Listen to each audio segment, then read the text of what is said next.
Sú mestá, ktoré majú bohatú históriu, ale mnohokrát zabúdame na malé dedinky so zaujímavou minulosťou.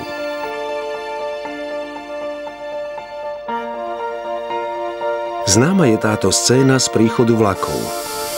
Málo kedy nám zíde na prísť do nejakej obyčajnej obce, kde ale vždy nájdeme niečo zvláštne.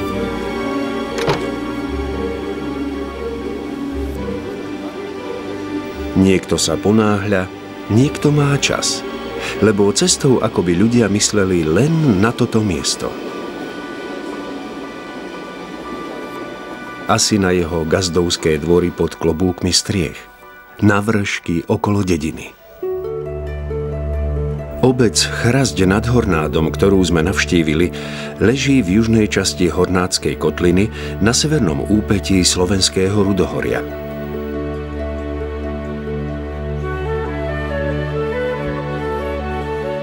Prví osadníci sa vraj držali názoru, že dom treba stavať na pevnej pôde, lebo ona sa aj tak nedá orať, a tak celá dedina sa rozprestierala na ľavom brehu Hornádu. Dnes už leží po obidvoch stranách rieky. Na tejto skale, nazývanej Farská skala, sú vrstvy pieskovcových zlepencov, ktoré tu boli uložené v období starších treťohôr. Všade môžeme dobre sledovať ukladanie prineseného materiálu na okraj, vlastne treťohorného mora. Na skale dominuje architektúra kostola Najsvätejšej Trojice.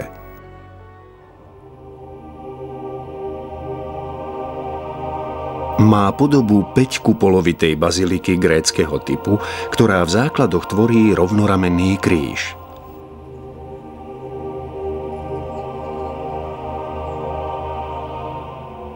Treba si vlastne predstaviť štvorkupolovú stavbu v prostriedku s vyššou, 5., dnes už nahradenou vežou z obdobia gotiky.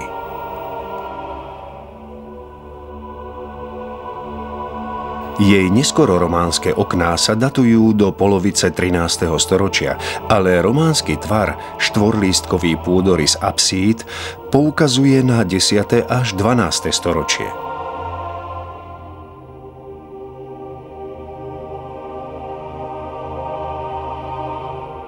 Historici predpokladajú, že chrasťanská tetrakoncha pochádza azda až z čias Veľkomoravskej ríše.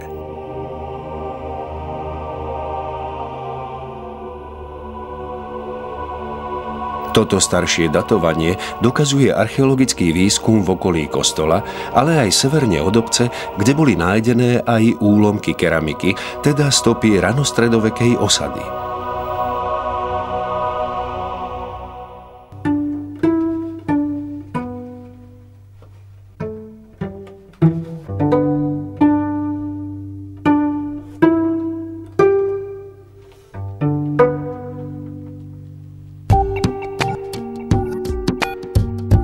Podľa prvej písomnej zmienky sa vznik obce datuje do obdobia po roku 1255.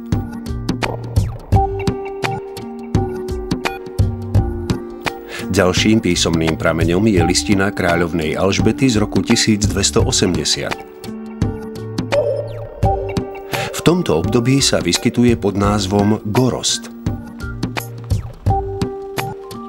Názov obce je vraj odvodený z pomenovania hustého krovia, ale tiež pomenúva staré slovanské sakrálno-pútnické miesto.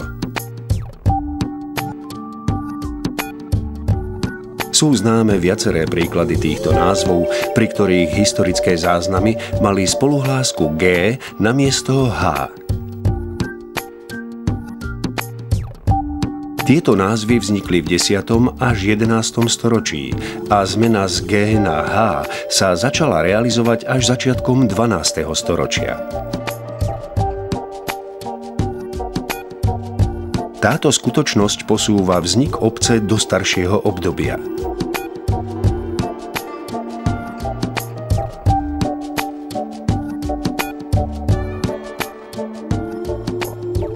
Obec mala v roku 1605 len 4 domy, v 1787 53 a 420 obyvateľov a dnes 158 domov so 760 obyvateľmi. Chrasť je vlastne jedna z najstarších dedín na Slovensku. Takedy sme to tak žili, cez týždeň sa pracovalo na poli s rodičami, do roboty sa nechodzilo tak mladé a v nedeľu sme sa schádzali tak pri Svatom Jane, tam na lúke, pospievali sme si, na harmonike hrali a tak bolo tak veselšie ako teraz. Žilo to sa tak v láske, v takom porozumení, mladí sme sa schádzali s radosťou. Sú tie domy postavené, tak to rodičia ešte postaviali a teraz ich ako opravujú. A tie mladé rodiny, ktoré si postavili domček, niektorí robili v zahraničí, niektoré nie, ale to sa ešte, keď jednotné rolnícke družstvo fungovalo, no tak robili tam aj mladé, aj staré na tým družstve a si postavili tie rodinné domčeky. Tak sú také a teraz si to všetko opravuje každý, že snaží sa. No a mladí teraz chodia v našej obci tiež veľa do zahraničia, no ale aj tu, ktoré majú robotu a ktoré sú aj nezamestnané. Takže tak sa to žije, no. Ťažko sa to žije teraz. Popri červených a čiernych štítoch domov, zeleným machom porastených strechách, popri desiatkách nízkych stavieb, ktoré stoja v radoch vedľa seba, mnohokrát prechádza týmto údolím vlak. Ako by odmeriaval čas každého dňa.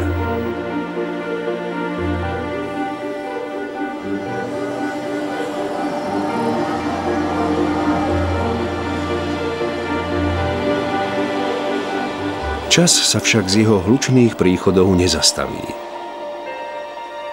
Veď takto sa svojím hlasom prihovára zeleným hrivám tráv na kopcoch už mnoho rokov. Jeho trať z Košíc do Popradu tu stojí už od roku 1920.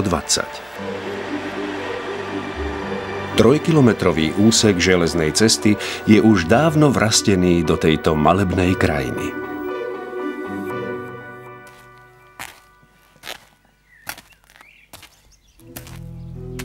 Posledné obdobie výstavby kostolíka nám predstavuje terajšia hlavná loď, ktorá bola postavená v polovici 18. storočia. V kostole bol pôvodne barokový oltár, ktorý však zhorel v roku 1903. Neskoro barokové bočné oltáre pochádzajú tiež z druhej polovice 18. storočia. Oltár a obrazy sú už z polovice 20. storočia.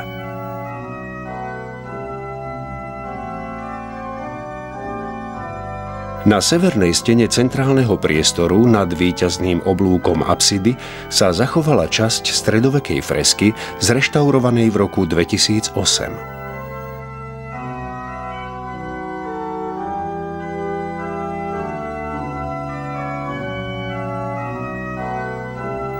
V severnej a južnej apside počas svätých omší sedia deti, osobitne chlapci a dievčatá.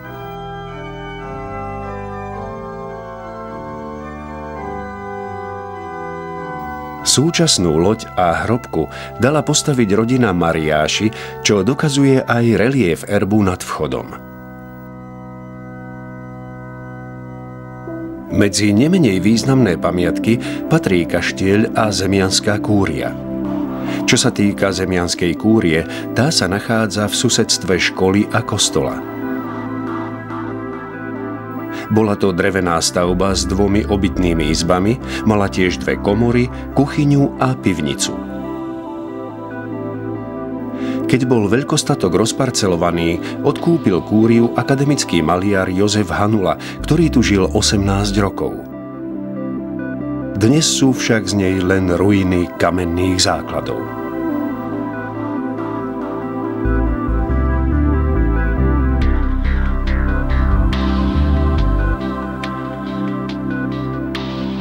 Jozef Hanula sa narodil v Liptovských Sliačoch.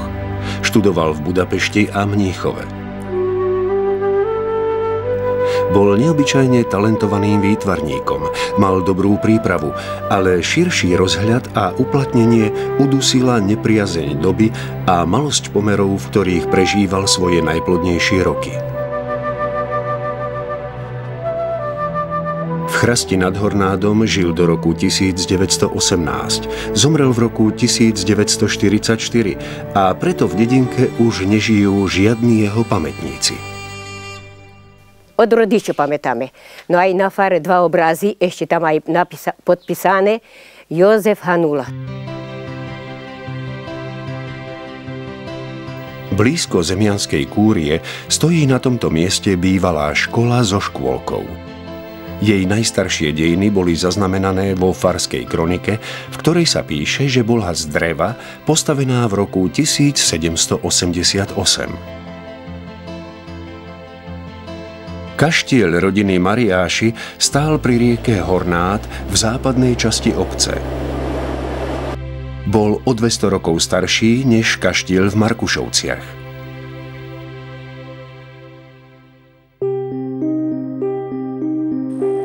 Ľudia tu žijú ako všade, so svojimi starostiami, povinnosťami.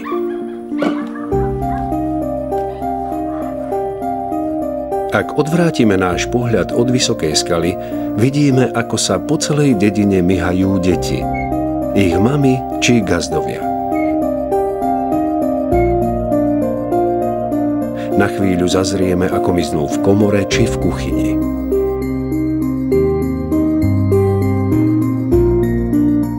Úplný zmetok dverí, priechodov, výstupkov a tajomných kútov robí z tohto priestoru zvláštne, akoby uzavreté prostredie. Celkom odlišné od krajiny v okolí.